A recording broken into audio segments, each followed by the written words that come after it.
já tem um tempinho já, né? Fiz a segunda graduação aqui, né, que é o mesmo curso que vocês estão aqui fazendo, porém eu tive que trancar o curso, fui lá para São Paulo, fiquei um tempo, voltei, então, ou seja, eu terminei esse curso há quase 2 anos, porém o TCC foi enganchado. Mês que vem que eu vou pegar e defender, né, para poder também tirar esse curso aí da frente. Já passei já por várias empresas, né, desde técnico, atendente de suporte, até engenheiro de software. Já trabalhei já com várias linguagens de programação, Delphi, PHP, com C#, C++, Objective-C, Kotlin, Java, Rust, JavaScript, ou seja, Python, já passei já por um monte de coisa já, vários bancos de dados, tecnologias, né, sistema Linux, Windows, servidores, enfim, de 2008 para cá deu tempo de trabalhar com bastante coisa, né? O bom disso é que a gente se torna um generalista, né? Você tem um conhecimento de cada área, e falar você sabe do que está falando, né? Porém, a minha especialidade hoje é engenharia de software, né? Desenvolvo sistemas, atualmente sou servidor público estadual, né? Eu trabalho no laboratório de informática, né, de perícias forenses, na Superintendência da Polícia Técnico-Científica. Eu trabalho lá fazendo extração de dados, recuperação de dados, celular, essas coisas, né? Nosso maior foco hoje é pedofilia. A gente procura pedófilos, procura, identifica e prende. Exatamente isso, né? Desenvolvo lá também ferramentas forenses, né, utilizando a linguagem Python, linguagem Rust, linguagem Go, JavaScript e linguagem React. Trabalha eu, mais vários outros peritos lá. Então, assim, é uma área bastante legal, porém é uma área que requer bastante conhecimento. Então, toda essa bagagem que eu adquiri, né, faço uso dela, né, tanto de redes, sistemas operacionais, de programação. É uma área bastante legal. Entra lá através de concurso, lá é um curso público. Beleza, tem que ter curso superior já, mas é uma área bastante legal, é uma polícia totalmente diferente, a gente trabalha com a mente, com o braço, né? Então lá é um negócio, tanto que tem estados por aí que a parte de perícia não é polícia, eles são outra parte, não é polícia, mas como a gente também vai em local de crime, faz batida policial, a gente também é tudo, né, policial por conta disso. Bom, o que eu vou falar agora é sobre sistemas distribuídos, microserviços, com microserviços mais Apache Kafka. Microserviços é um assunto que está na moda hoje, né? Mas está na moda por quê? Porque se faz necessário. Porque assim, o volume das aplicações, da quantidade de acesso que tem hoje é astronômico, né? Que nem você pega o Mercado Livre. O Mercado Livre não tem condições dele atender toda a demanda dele em cima de um único servidor, de um único sistema monolítico. Então, para isso, ele tem que distribuir todo o processamento e a carga dele. Então, faz uso de microserviço e o Apache Kafka é um dos mais utilizados para fazer a comunicação entre esses microserviços, que é o que nós vamos ver aqui.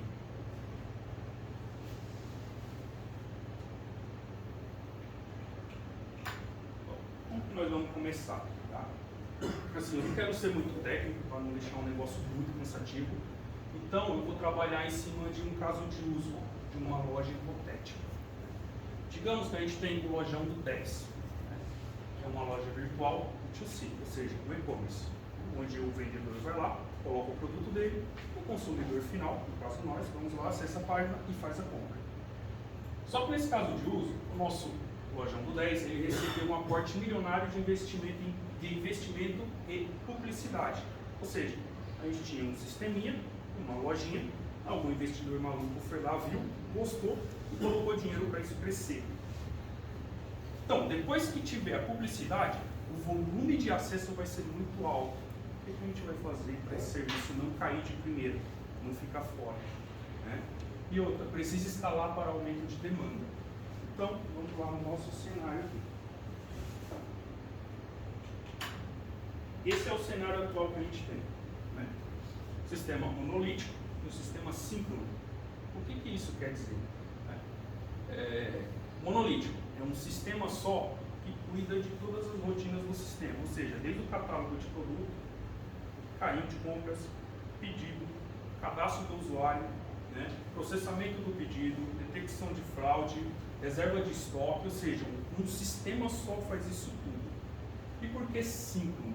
Porque na hora que eu vou fechar um pedido, eu acho que todo mundo já passou por isso em lojas, principalmente antigamente, você vai fechar um pedido, aparece uma telinha. Aguarde, não feche o navegador que o seu pedido está processando. Então isso daí é um sinal de que o sistema é síncrono. Ou seja, você joga lá, ele faz toda aquela análise, depois ele se a conexão não cair, ele te responde, ó, seu pedido deu certo.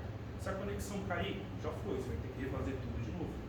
Provavelmente, se for alguém que nem eu, já pagou naquele site e vai para outro. Com isso você perde venda. Fora que você deixa todo o sistema, toda uma sessão travada para processar aquilo ali. Então, temos aí, o cliente faz um acesso no nosso lojão do 10 e utiliza um banco MySQL. Um banco também local, juntamente com o sistema, que era natural. Você subia lá o sistema, colocava o banco junto lá, tudo no mesmo servidor. Vamos que vamos. Pessoal, caso alguém tenha dúvida, queira me perguntar alguma coisa, pode interromper, tranquilo, tá? Nós estamos aqui para bater papo mesmo. Bom, e o que a gente faz para poder atender rapidamente a demanda do nosso investidor? Bom, a primeira coisa, não dá tempo da gente mexer no software agora. Então, a primeira coisa a gente vai ter que mexer na infraestrutura. De que forma? A gente vai pegar o nosso sistema, o lojão do 10, que é um monolítico, vamos subir ele para a nuvem. A nuvem pode ser uma Amazon, uma Azure ou um Google Cloud. Vamos subir para a nuvem e subir várias instâncias dele. Aqui eu coloquei 3, mas pode ser várias instâncias. Vamos pegar o nosso servidor de banco de dados, vamos colocar no RDS da vida, porque banco de dados é um negócio que é chato de se configurar certo. Banco de dados, por isso que existe a profissão de TDA. O cara, ele é especialista em banco de dados. Uma coisa é você subir um banco de dados na sua máquina, funcionou. Outra coisa é você tunar para ele dar a melhor performance dele. Nesse caso, o mais barato seria colocar esse sistema em um RDS na nuvem, que o próprio RDS já faz o espelhamento e o balanceamento dessa carga. Ele sobe várias instâncias, e já faz todo o processamento e balanceamento de carga. É o que as empresas grandes fazem. Então, vamos jogar o nosso banco de dados lá para o RDS e deixar com ele cuide disso. Então, o banco de dados para de ser um problema. E a gente tem várias instâncias do nosso sistema, do nosso lojão do 10, tá? E o que fazer com as imagens, os assets, os recursos? Já que eu tenho, contrata um Cloud CDN, que é uma nuvem especializada para você guardar todos os seus assets, fotos, ícones, vídeos. Então, guarda lá também. Para quê? Para você ter sistema de cache, melhoria na entrega e compartilhar as mesmas imagens com todas as suas instâncias do lojão do 10. Certo? Porque senão você teria que ter cada instância do lojão do 10, você teria que colocar as imagens lá tudo de novo. Ou seja, até agora a gente não mexeu em código. A única coisa que a gente mexeu foi na infraestrutura. E aqui na frente a gente tem o Load Balancer, um dos mais utilizados hoje é o NGINX, que ele, quando um cliente se conecta nele, ele verifica qual dessas instâncias tem menos conexão, menos carga, e envia o cliente para lá. Então isso daqui seria para a gente desafogar um pouco do gargalo e já começar a colocar esse negócio para receber uma alta demanda. Só que isso daqui, na verdade, tem um fôlego isso daqui, Por quê? Beleza. Tá com muita demanda, subo mais uma instância. Aumentou a demanda de novo, subo mais outra instância. O problema de manter assim é que quando você quiser liberar um novo recurso, você vai ter que subir em todas as instâncias o novo recurso, certo? Se der o bug em uma, é o mesmo bug em todas. Você tem que parar e corrigir todas. E outra, o sistema, o sistema monolítico, ele tende a inchar. Você vai colocando recurso, ele vai inchando. Chega uma hora que fica difícil você dar manutenção nisso daí. Fora que, cara, se eu mexer em um lugar, o outro programador lá vai mexer em outro recurso que afeta esse e já para de funcionar, ou seja, fica um negócio muito caótico. Fora que cada instância que eu subo, eu preciso subir uma máquina parruda para suportar o que aquela instância de sistema precisa, em memória e em processamento. Isso daqui se torna um sistema não muito viável e caro de se manter. Correto? Bom, e o que fazer então? Separar em microserviços. Né? Existem várias abordagens para você separar um sistema monolítico em microserviços. Você pode pegar o sistema e quebrar por módulos, né? Quebrar por domínios ou quebrar por funcionalidade. Como? Nesse nosso estudo de caso aqui, eu quebrei o sistema no microserviço HTTP Commerce, ou seja, que vai controlar todo o catálogo de produto, que é o que o usuário vai entrar, vai logar e vai ver. O HTTP Commerce, o microserviço para cuidar de todo o cadastro de usuários, né? Endereço de entrega, endereço de cobrança, né? O perfil, a bonificação, ou seja, vai tratar tudo o que for assunto do usuário. O microserviço dos usuários, além do microserviço de pedido, que vai controlar todo o pedido, ou seja, o pedido entrou, vai fazer reserva de estoque, né? Vai acionar os outros microserviços, sistema de pagamento, notificações, ou seja, é um microserviço de pedido. Temos um microserviço de detector de fraude. Beleza, chegou um pedido, mas eu tenho que passar ele por uma análise para saber se aquilo não é uma fraude. Se o cartão de crédito está certo, se o sistema de pagamento está certo, se está tudo certo, se está tudo batendo certinho, detector de fraude. Notificações. Notificações é o serviço que vai te informando sobre o status do seu pedido. Ó, pedido recebido, pagamento aprovado, pedido enviado. Né? É o sistema de notificações que faz isso. O serviço de log, para eu poder acompanhar todas as transações, tudo que está acontecendo no meu servidor, que serve para administração, né? Acompanhar o sistema de log. E o sistema de relatórios também, que é para uso da administração. Quanto que eu vendi nessa semana? Quanto que eu vendi nesse mês? Qual é o meu estoque? Sistema de log. Esse daqui, pessoal, na verdade, não pode ser seguido ao pé da letra, porque isso aqui vai de caso a caso. Tá? Tem caso que vai quebrar em mais microserviços, tem caso que vai quebrar em menos microserviços. Esse nome microserviço, na verdade, ele é um nome um pouco irônico, porque o microserviço nem sempre ele é micro. Né? Que nem esse sistema aqui, se não é micro, vai controlar todo o catálogo de produto, toda a parte visual, não é micro. Mas o nome da arquitetura é microserviços, porque você pode tanto deixar uma granularidade maior como menor. Pode contar. Tá, e o desafio disso aqui? Já nessa parte que envolve a programação em si. Né? Ou seja, eu vou extrair do meu monolítico módulos. Um módulo de pedido vou extrair para um serviço. Um módulo de usuário vou extrair para outro serviço. Aqui sim, requer uma refatoração na arquitetura do seu sistema. Né? Bom, com isso daqui você ganha, que nem, cada microserviço desse daqui pode ter uma equipe dedicada para ele. Então você consegue deixar uma equipe, né, dividida, heterogênea ali, e também cada microserviço desse daqui pode ser construído em uma tecnologia diferente, que eles são praticamente autônomos. Esse microserviço pode estar em Java, o outro microserviço lá pode estar em PHP, um outro já pode estar em C#, né, um outro já pode estar em Go. Com isso daí você consegue pegar e deixar bem heterogêneo para cada microserviço, para cada situação, você utiliza a ferramenta mais adequada. Bom, e cada microserviço desse daqui também pode estar hospedado em servidores diferentes. E quando eu for lançar, quero subir uma nova funcionalidade lá para o meu catálogo. Esses outros microserviços eu não preciso mexer neles. Ok. Então eu vou liberar só para o sistema de catálogo e-commerce. Então eu subo aquela funcionalidade para o sistema de catálogo e só ele fica no ar, só ele é afetado. Eu não tiro o restante do ar.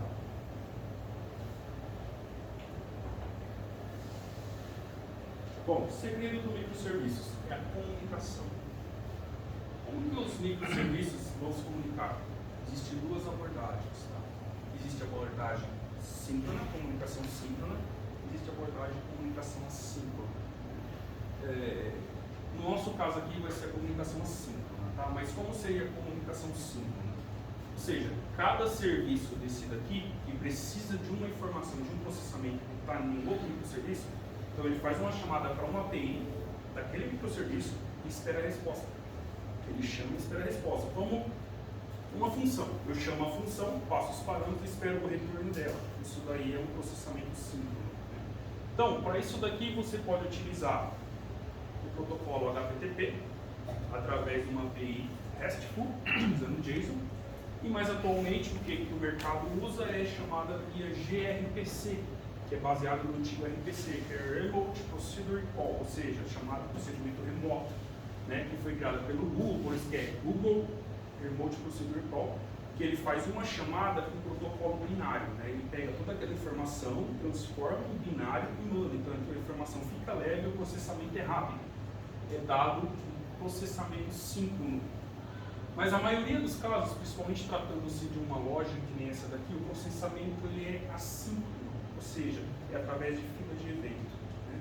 Eu tenho uma fila, então chegou um pedido, eu coloco o pedido nessa fila.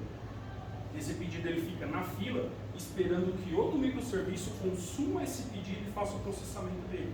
E passe para uma outra fila, para um outro microserviço pegar. Isso tem um processamento assíncrono, porque o cliente ele entra lá na loja, escolhe os seus produtos, coloca no carrinho.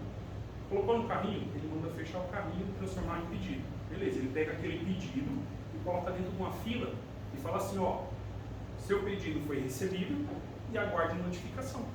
Ou seja, ali o cliente pode ficar tranquilo que o pedido dele não vai se perder. Né? Não fique esperando o processamento do browser. Colocou o pedido lá, o pedido de lá para frente ele vai ser processado e o pedido não se perde. Né? E eu vou mostrar mais para frente porque o pedido não é perdido. Mesmo que o sistema caia, o servidor caia, o pedido não vai se perder. É uma característica importante para você não perder venda.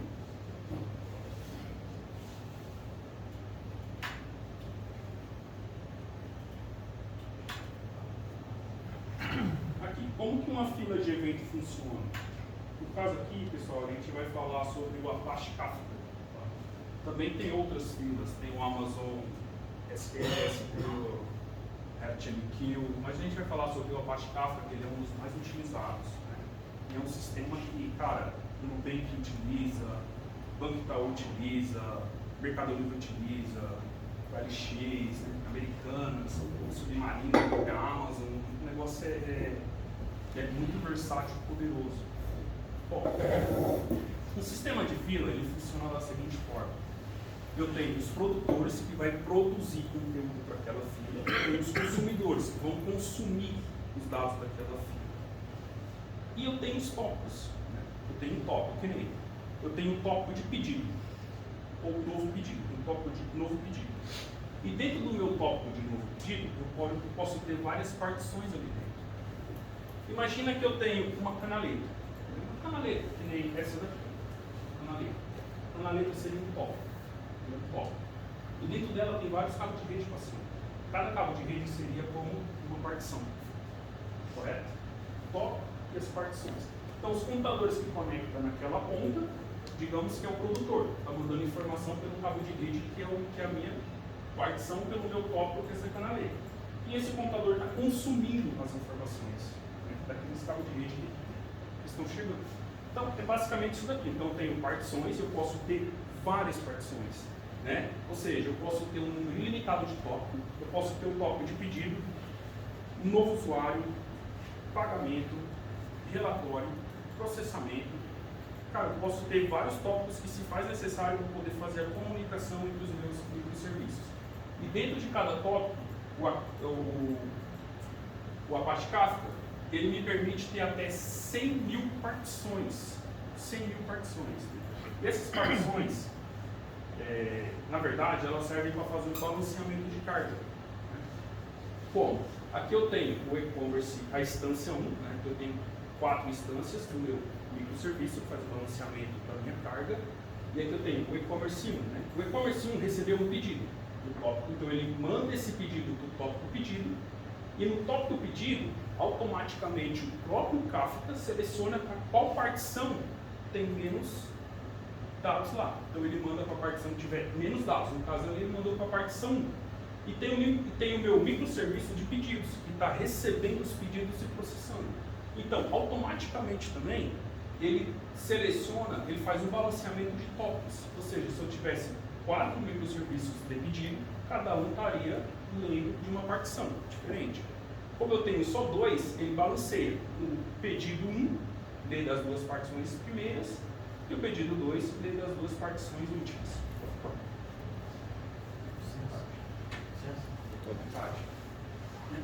Então, com isso daqui, eu tenho condições de fazer uma comunicação assíncrona e uma comunicação com balanceamento da carga. Digamos que os meus dois microserviços de pedido não estão dando conta do processamento. Então, eu posso subir mais duas instâncias de pedidos ali. Com isso, ele vai ler cada partição aqui e vai fazer o balanceamento desses dados. Então, é assim que funciona o clock. Então, no caso, os dados eles também são armazenados. Por padrão, o dado fica armazenado dentro do meu clock por 7 dias. O que isso quer dizer? Eu consigo voltar no tempo. Digamos que os meus e-commerce estão todos no ar. Só que os meus dois microserviços de pedido saiu do ar. Eu vou perder a venda, eu vou perder o pedido com isso? Não. Os dados do pedido estão todos armazenados dentro do top. Quando eu subir os meus microserviços de pedido, eles vão começar da onde eles pararam. Então eles vão pegar aqueles pedidos e vão começar o processamento. Com isso você tem aumento da resiliência, ou seja, você não perde informação. Quando você coloca o microserviço ali, ele vai para onde parou e consegue reprocessar aquilo tudo. E também eu consigo pegar e falar assim, ó, está tendo uma falha aqui, eu quero detectar onde está a falha. Quero pegar todo o volume do dia e quero reprocessar. Então eu subo um microserviço ali e falo para ele, ó, pega desde o começo desse período. Então ele vai lá na fila, volta lá no começo da fila e sai reprocessando tudo. Um negócio legal que só no processamento assíncrono, com fila de eventos que você consegue fazer. Não é agora que um banco utiliza isso, porque banco não pode perder transação de jeito nenhum. Ele utiliza isso daqui, utiliza um banco de dados que não existe delete nele, só é update em cima de camadas ainda. Que já é assunto para outra palestra isso daí. Bom, e o Apache Kafka ele é soft real time, tá? Existem dois tipos de sistema de tempo real. Existe o hard real time e o soft real time. O hard real time ele não tolera, ou seja,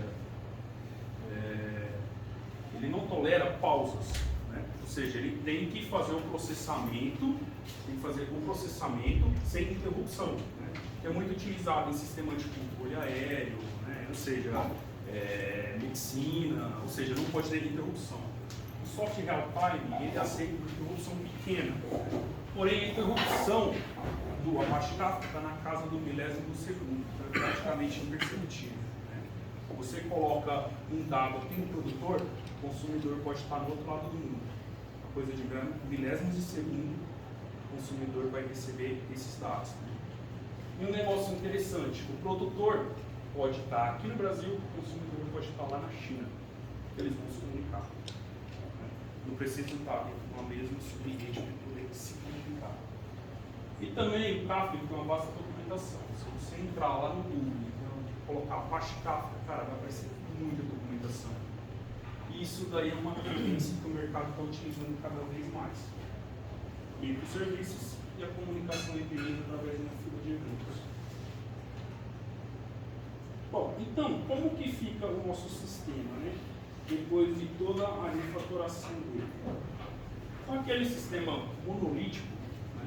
Lá no começo ele ficou dessa forma aqui, né? O slide está meio bonito aqui e tal, mas dá para entender.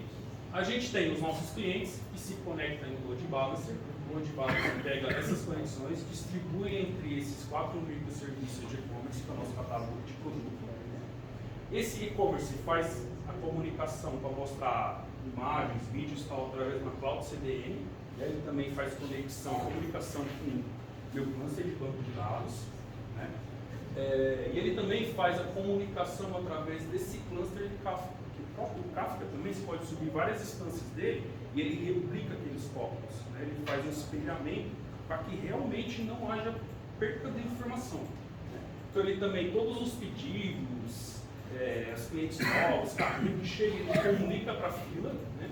E aqui a gente tem um clusterzinho de microserviço de processamento de pedido. Eu coloquei cada um aqui em uma nuvenzinha separada Porque cada cluster desse daqui pode estar em uma nuvem separada. Uma pode estar lá na Amazon, outra pode estar lá na Google, né? Então, o meu sistema ele fica totalmente distribuído. Aqui sim, o sistema está totalmente distribuído. E se eu precisar de mais processamento, que nem aqui, ó, eu subo mais instâncias aqui, sem afetar as outras instâncias. E a partir do tópico e dos canais do tópico, eu consigo fazer o balanceamento da carga. Então, esse é o cenário do nosso sistema depois da refatoração da arquitetura monolítica para a arquitetura de sistemas distribuídos. Só falei pra caramba, ninguém falou nada, tá todo mundo entendendo. Se tiver dúvida, pode perguntar, pessoal. Pode perguntar, pessoal. Não morde ninguém, não, viu? É tranquilo, nem vai prender ninguém, não.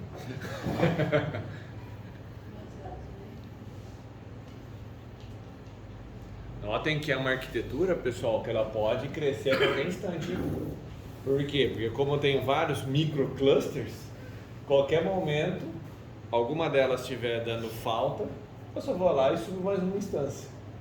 Então eu não preciso subir de tudo. O outro, quando eu tinha um sistema monolítico, se tivesse dando falta no pedido, eu tinha que subir uma instância inteira com tudo. Com parte de documentação, parte de relatório, mas não estou precisando de tanto relatório, mas vai gastar, porque vai subir isso, vai ocupar memória, vai ocupar processador, vai ocupar um monte de coisa. Aqui não, eu subo só os pedacinhos que eu preciso. Entenderam a ideia? É o dividir para conquistar. Em vez de fazer aquele sistemão enorme que vocês aprenderam a fazer na faculdade, é pegar o sistema e dividir em pedacinhos. Basicamente é essa a ideia. Só que assim, um desenvolvimento nessa arquitetura se torna um desenvolvimento um pouco mais complexo. O que o mercado faz? Primeiro, ele desenvolve a ideia em cima do monolítico. Faz um monolítico, é o meu MVP. Deu certo, funcionou. Beleza, agora está tendo demanda. Aí sim, começa, depois que o sistema engrenou, está tendo demanda, começa a dividir o sistema em microserviços e distribuir ele. É assim que se faz e é assim que o mercado faz. Ele tem um custo de produção Sim, um pouquinho maior, né? Por ser mais detalhes, você tem que pensar muito mais, porque como está distribuído, você tem que fazer outras checagens que às vezes você não teria se fosse tudo monolítico e que encarece. Então às vezes o cara não quer botar dinheiro agora, ele não sabe se vai funcionar ou não. Ele está começando o negócio, ele começa pequenininho, faz o monolítico, põe para rodar. Ah, deu certo, tem a grana, vem investidor. Aí eu começo a picotar ele, tudo bem? Dividir em pedacinhos, só que não é simplesmente pegar e dividir. É toda uma programação que vai mudar. Muitas vezes você vai ter que reescrever o código. Às vezes, mas é aquele site, às vezes você joga fora tudo e começa um site novo. Tudo bem? Um material totalmente novo. Por quê? Tem que pensar nessa divisão, nessa sincronização que vai precisar ser feita, essa troca de mensagem entre eles. Ok? O maior segredo aí está realmente na troca de mensagem entre os microserviços.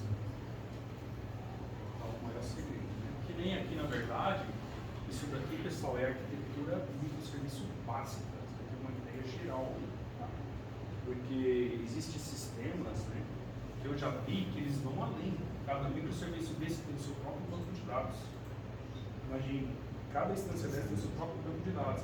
É o que eles chamam de microserviço autônomo. Ou seja, pode cair todos os outros. Aquele está lá tranquilo na dele, porque ele tem os próprios dados, ele é autossuficiente ali. Mas pergunta, mas como que ele vai comunicar, sincronizar os dados? Porque, beleza, tem um microserviço de usuário. Tem um cadastro de usuário ali. Só que o dividido precisa do usuário. Como que eu faço então se cada banco de dados está separado? Existe um conceito, né? Assim, o microserviço de usuário faz toda a gravação, a manutenção do banco de usuários. O microserviço dividido que precisa da tabela de usuário vai ter um espelho dessa tabela. Você vai fazer consulta nela. Tá, e como que eu vou pegar do banco de usuário e espelhar no banco de pedido? O Apache Kafka tem um ferramental muito bom, tem um que chama-se Kafka Connect. Ele serve justamente para isso. Você coloca ele e fala para ele, ó, tem essa tabela de usuário aqui, ó. Eu quero que você toda a informação que chegar nela, você pega aqui e replica nessa outra base de dados na tabela do usuário aqui. Então, o próprio Kafka Connect faz o espelhamento. Então, isso é uma ferramenta que é muito utilizada também. Assim, microserviços autônomos é quando você realmente tem uma carga muito grande de informação, onde o gargalo começa a ser o banco. Porque do jeito que está aqui, o banco de dados ali, beleza, ele está botando em cluster, mas ele aceita a gravação apenas em uma instância, no caso na instância master. Então a gravação está sendo feita ali. A leitura do banco, o select que você faz, é distribuído entre as instâncias daquele cluster, porém a gravação é feita apenas em um. Dependendo do volume de gravação, pode ser que você tenha um gargalo. Aí chega a hora de você ter o banco de dados para cada microserviço, que realmente vai complicar. Complica, porém, se o seu sistema requer isso e o seu negócio é esse, você não tem para onde correr, você vai fazer. Professor, mais algum comentário? Não. A ideia de microserviço, pessoal, ela não é tão nova assim, essa parte de dividir para conquistar. Isso daí, se vocês olharem as ideias lá do sistema distribuído, já existia há muito tempo, mas o pessoal não aplicava na área de e-commerce. Então, você olhava a parte de comércio eletrônico, que a gente tinha há 10 anos atrás, era uma piada. Quem comprou aqui, quem comprava 10 anos atrás em site, 15 anos atrás em sites de venda, era extremamente lento e não era confiável.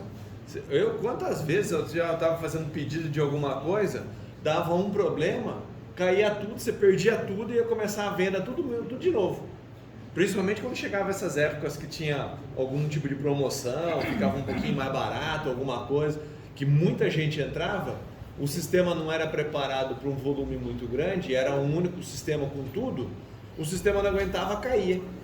Aí às vezes estava fazendo falha, a página dava aquela ops, ou travava tudo e você tinha que recarregar, atualizar a página. A hora que você atualiza, cadê a venda? Às vezes você já tinha preenchido um monte de coisa que era um saco. Você criava um carrinho de venda, escolhia o material, às vezes escolhia a cor, escolhia um monte de coisa. Aí depois já estava com a venda pronta, você ia lá e a hora que ia comprar, sumia tudo. Hoje você pega sites, por exemplo, AliExpress. Vai lá no AliExpress, coloca uma coisa no carrinho. Você vai lá, um ano depois, seu carrinho, as coisas estão lá no seu carrinho no AliExpress. Não sai lá de dentro, você pode cortar a conexão, você pode desligar o computador, pode ficar um mês sem entrar no AliExpress. Na hora que você entrar daqui um mês, o seu carrinho está carregado lá dentro. E eles ainda notificam você, seu carrinho está lá, você recebe comunicação de, olha, aquele produto está no seu carrinho, baixou o preço, aproveita que está na promoção. Hã? Eles usam isso a favor deles até. Tudo que está no carrinho para eles olha, o cara gostou disso daqui. Se ele não levou, alguma coisa aconteceu, ou caiu a conexão na hora, ou ele olhou e estava muito caro no momento, ele vai juntar uma grana, aí dali a pouquinho, qualquer coisa está no carrinho, olha, aquele seu produto no carrinho baixou, vem aqui comprar, já viram isso daí? Então, trabalha com microserviço, trabalha com toda essa área de manter uma fila lá dentro, preparado para fazer a venda. Você pode escolher itens ali, você faz um carrinho, olha que a coisa mais legal que aquilo lá, você monta o carrinho, você escolhe o item para poder fechar a compra, na verdade. Então, é como se fosse um carrinho de supermercado que você chega na hora do caixa e fala, isso daqui passa, isso aqui não. Passa esse outro. Então, você pode selecionar. Então, olha quanta coisa legal que esse tipo de tecnologia permite vocês fazerem. Tudo bem? Fora o volume. Vocês já imaginaram o volume do mundo inteiro comprando no AliExpress, no Mercado Livre, volume de gente que compra diariamente no Mercado Livre? No Mercado Livre, no AliExpress, no eBay, a Amazon, são sites que têm um volume de vendas absurdamente alto, mas absurdamente alto mesmo. Agora imaginou você colocar um sistema, depender de uma única máquina ou de um conjunto de máquinas e essa máquina cai. Por algum motivo, naquele momento o banco de dados caiu. Vai voltar. Se ele cair durante 2 minutos, o cara já perdeu milhões ali na brincadeira. Por quê? Porque o volume é tão rápido, ele gira tanto, que 2 minutos para ele é um absurdo. Não pode perder. Então, quando você trabalha com essa ideia de microserviço, você garante essa integridade. Fora que o perigo que nem tem hoje, pegar um ransomware que vai lá e criptografa um dos servidores. Está tudo distribuído, não está num lugar só. Agora você tem vários servidores, vários serviços, cada um num lugar. Se estraga um, foi um do servidor, foi para o saco e o restante está funcionando. Você não perde, não para a empresa inteira. Com exceção de ele pegou no e-commerce, que aí é a entrada, né, de tudo. Se ele caiu lá num de relatório, enquanto isso os caras estão tentando recuperar o relatório, o negócio continua vendendo. E depois ele tem um histórico, ele consegue recuperar esse histórico, ver o que aconteceu e processa o relatório depois. Americanas que eu digo, né, professor? Hã? Americanas que eu digo. Americanas mesmo foi uma que caiu, só que delas ela liberou para pegar o e-commerce, eles conseguiram pegar aquele lá de cima. Então, aí saiu inclusive o site fora do ar. Mas muitos, ele pega um pedaço do sistema, que às vezes um relatório, às vezes a parte de logística, de entrega, aí ele compromete essa parte, e o cara fala, olha, nós estamos com um problema aqui, vamos alterar aí, vamos demorar mais tempo para entregar sua mercadoria. Por quê? Porque o sistema lá de entrega caiu. E os outros estão funcionando. Aconteceu uma reforço aí, né? Os caras estão por lá e roubaram, não sei o que eles roubaram lá, estão pedindo 25 milhões agora. É que tá meio abafado, né? Porque deve estar negociando, né? Ransomware hoje em dia é uma coisa que acontece bastante. Você que está lá no meio, é uma tristeza. Pessoal, é aqueles e-mail legal, clica aqui e veja a foto da sua traição. Mães solteiras, eu não sei qual é o nome, não. Mas é traição mesmo. É a traição, né? Clica aqui e veja as fotos da sua traição. Aí o cara vai lá e clica para ver o que acontece. Aí vai o celular do cara lá para fora, ó, beleza, qual é a natureza desse caso? Aí clica, já era. Aí o cara criptografa os seus dados e ainda vende para outro ainda, se bobear.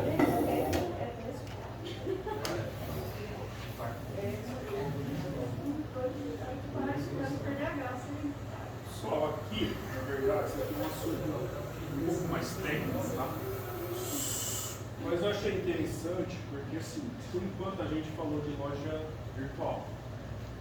Mas vocês já pararam para pensar como que o WhatsApp, o Telegram, consegue suportar tantas conexões simultâneas no mundo inteiro?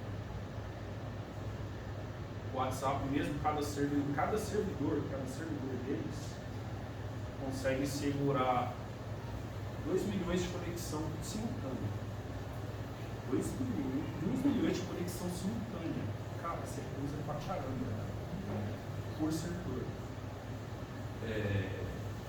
O segredo, né, a arquitetura por trás disso daí, é um negócio relativamente simples. Que é o próprio sistema operacional, seja ele Mac, Linux ou Windows, né, fornece chamado Event Loop, loop de evento. E assim, quem já trabalhou com programação paralela, concorrente, sabe que para a gente poder executar uma função ao mesmo tempo que a outra, a gente tem que subir uma nova thread. A gente sobe a thread A e a thread B e coloca as duas para fazer, então eles vão fazendo ao mesmo tempo. Claro, se você tem um processador de maior suporte de processamento, que é o caso, né, hoje em dia é assim, o primeiro computador, coitado, era um AMD Duron.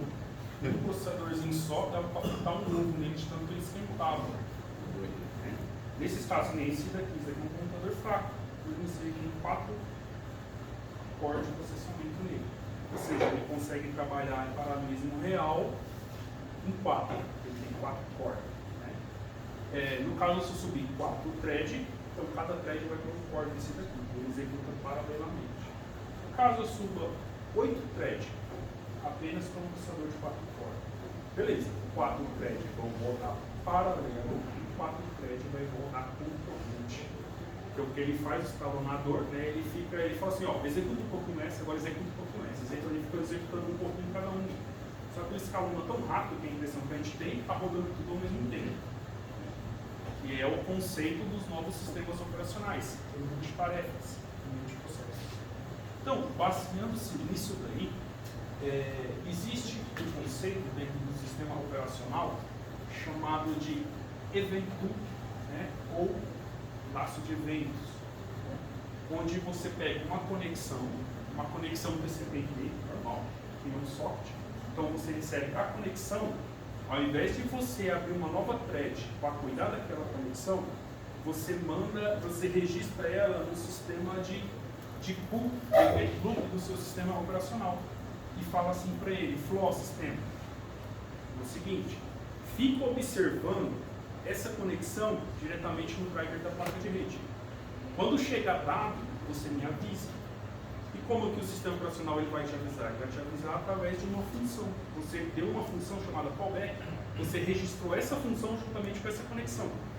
Então toda vez que na placa de rede chega uma informação daquela conexão, ele vai disparar essa função passando o dado como argumento para essa função.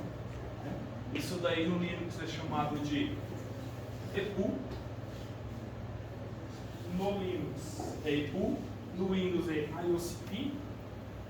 Deu pau. Eu tô passando. Deu pau aí. Esse daqui é um projeto no macOS é KQ.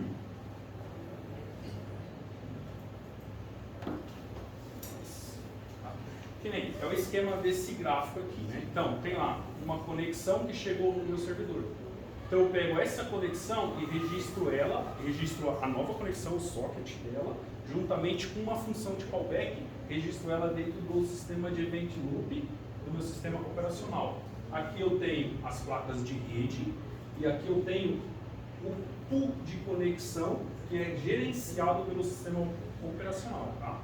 Então, quando a informação chega na placa de rede, a placa de rede notifica o pool, que está aqui, a conexão A, e a conexão A está vinculada à função callback A, 0 aqui no caso, né? 0 e 0. Então ele pega um dado que veio nessa conexão, passa como parâmetro para essa função e notifica o meu servidor lá em cima. Ou seja, ele sai do kernel land para o user land. Já é assunto de sistemas operacionais, tá? Mas é basicamente isso daí. Né? Então, com isso, eu fiz um teste aqui no notebook, razoável. Né? Ele conseguiu segurar só a conexão, assim, 3 milhões de conexões simultâneas. Só a conexão, sem processamento. Rodei lá um loop lá e ele segurou 3 milhões de conexões baseada nesse sistema aqui. Falei, caramba, se um notebook Megatraffic conseguir segurar 3 milhões, imagina, é por isso que o WhatsApp, né, o Telegram e tal, eles conseguem segurar tanta conexão com processamento pesado. Imagina os processamentos, criptografia, tudo que o WhatsApp faz. Ele consegue fazer isso daí rápido, é tanto que você mandar uma mensagem instantaneamente já cai lá no outro lado através desse sistema aqui. Porque assim, ó, cada thread no Linux, ele consome 1 mega de memória RAM para subir uma thread. No Linux, no Windows é 2 mega, no Windows sempre é um pouco mais guloso, 2 mega. Imagina para eu segurar 1 milhão de conexão, cada uma sendo gerenciada por uma thread. Eu ia precisar de 1 terabyte de memória RAM. Quem tem 1 terabyte de memória RAM? Talvez supercomputadores, né, IBM e tal. Então, com a thread é inviável fazer isso daí. Né? Mas com o sistema de epool e o sistema de event loop, é relativamente fácil fazer isso daí. E é muito poderoso. Né? E é um mecanismo central por trás de WhatsApp, Telegram e os outros sistemas aí de comunicação em tempo real, através de TCP/IP socket. E só apresentar isso daí, que isso daqui na verdade faz parte do meu TCC, né? Que é um sistema de servidor de mensagens, né? E o sistema que eu estou utilizando por trás disso aqui. É tanto que esse slide eu tirei da minha apresentação, a TCC do professor viu lá no dia. Alguma dúvida a respeito disso daqui? Eu sei que é um assunto bastante técnico, mas é um assunto só para vocês terem uma noção de como que o sistema assim consegue segurar bastante conexão. Isso por instância, tá? Porque o WhatsApp, na verdade, tem várias instâncias, né? Várias instâncias, então por cada instância consegue segurar 2 2 milhões de conexões simultaneamente. Agora, pessoal, 2 milhões por na instância que a gente fala, pessoal, é mais ou menos um computador, tudo bem? Então aí você pega lá, quantos computadores tem o WhatsApp funcionando? Para cada computador você tem 2 milhões de pessoas falando lá dentro. É gente pra caramba, tudo bem? Então você realmente começa a usar o computador. E o legal de tudo é que esse Event Loop ele não consome igual a thread, que é 1 mega por thread. Porque a thread, só de você startar ela, já pegou. Mesmo que o programa for Hello World, já subiu 1 mega lá dentro, por thread que você abre. Esse não gasta esse daí, porque o sistema operacional está gerenciando. Então, o que aconteceu? Você reduz a quantidade de memória de requisito de memória necessário. Então, você consegue fazer um supercomputador com nada de memória. Não um supercomputador, mas assim, um super serviço, né? Funciona super bem, você consegue atender um monte de gente ao mesmo tempo com praticamente nada de memória. Esse que é o legal. Eu não sei se chegou a trazer algum pedacinho de código, se você pudesse mostrar. Tem um no notebook aqui. Daqui a pouco beleza. eu mostro. Bom, o teste aqui, pessoal, é o seguinte. O meu notebook, 3 milhões de conexão, gastou 650 megabytes de memória RAM. 650 megabytes de memória RAM. Aqui, 1 milhão na thread eu usaria 1 terabyte. A diferença é absurda. A diferença é realmente considerável. Há uns porquê mais técnico por trás disso daí, mas eu não vou abordar porque eu já com a boca seca já para falar. Daqui a pouco a gente vai parar um pouquinho para a gente descansar. Bom, isso que foi apresentado, principalmente parte de filas de eventos, dos serviços, isso daí é o que está sendo utilizado hoje no mercado, tá? Se vocês forem fazer entrevista, que nem fazer uma entrevista para uma vaga lá no Mercado Livre, eles vão pedir que você tenha noção disso. Americanos, artistas, eles vão pedir que vocês tenham noção disso daí. A gente requer. Então eu coloquei aqui algumas palavras-chave, caso alguém queira ir mais a fundo, pesquisar. Gente, isso daqui, filas de eventos, Flash Kafka, RabbitMQ, os dois mais utilizados no mundo. Nuvem, cara, é os três. Amazon, Microsoft e Google Cloud, é os três. É importante saber também isso daqui. Containers, Docker Composer Kubernetes. Porque assim, uma coisa é você pegar o monolítico e distribuir microserviços. Outra coisa é você gerenciar esses microserviços. Que nem, eu tenho um sistema muito grande e eu tenho lá o serviço de detecção de fraude. Digamos que eu tenho 20 microserviços de detecção de fraude rodando. Como que eu vou ficar monitorando quem está no ar, quem caiu, se precisa de mais microserviço, se a carga está menor, preciso baixar os microserviços? E assim, eu posso subir 10, posso baixar 8, é só 2, dependendo da carga. Né? Quem faz esse tipo de controle? O segredo disso daqui, o Docker Kubernetes. Ou seja, o Docker vai fazer a imagem do meu microserviço, ele vai pegar o meu código, colocar dentro do microserviço. Quer dizer, o Docker é como se fosse uma máquina virtual leve. Não chega a ser uma máquina virtual, porque ele realmente não emula o sistema operacional. Ele utiliza o kernel do sistema operacional hospedeiro ali, e ele só isola a memória e processo. Então ele fala, e eu consigo falar, para essa imagem Docker aqui, eu quero que ele rode apenas com 512 MB de RAM. Então ele limita, e o seu sistema pensa que está no computador de 512 MB de RAM. Né? E eu consigo fechar uma imagem, um pacotinho, e colocar no Kubernetes. No Kubernetes, eu coloco regras via configuração. Né?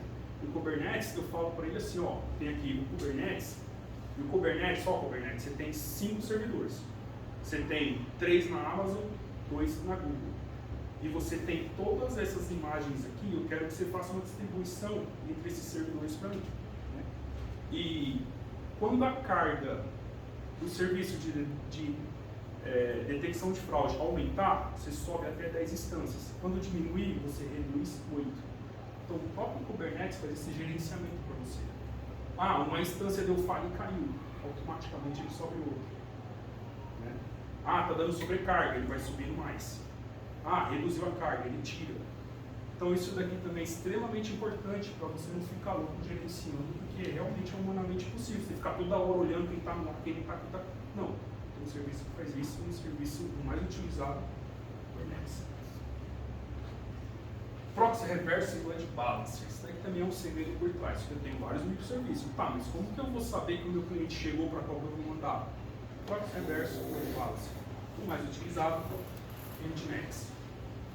Inclusive, o Nginx ele suporta uma grande quantidade de conexão através do Event Group, né, que ele registra as conexões lá, então ele também já trabalha em cima disso daí, por isso que ele aguenta uma porrada grande de conexão em cima dele. É isso aí, pessoal. Essa é a apresentação rápida, né? Foi mais um bate-papo aí. E agradeço aí a presença, né, e a atenção aí de todos. Você quer, não sei se você poderia mostrar um pouquinho de código para eles. Qualquer coisa a gente já pode sair até para o intervalinho rapidinho, para você tomar uma água, a gente sobe ali. Melhor. A gente faz uns 20 minutinhos de intervalo. Senão já compra uma água também, cagada uma água, né? E a gente abre e mostra um pouquinho do código, só para ter noção mais ou menos de como que é. O que você acha? Pode ser? Pode ser, pessoal? Pode. 20 minutinhos, então, como não vai ter ninguém na cantina, vai estar só nós. Então a gente vai lá, pega alguma coisa e volta aqui.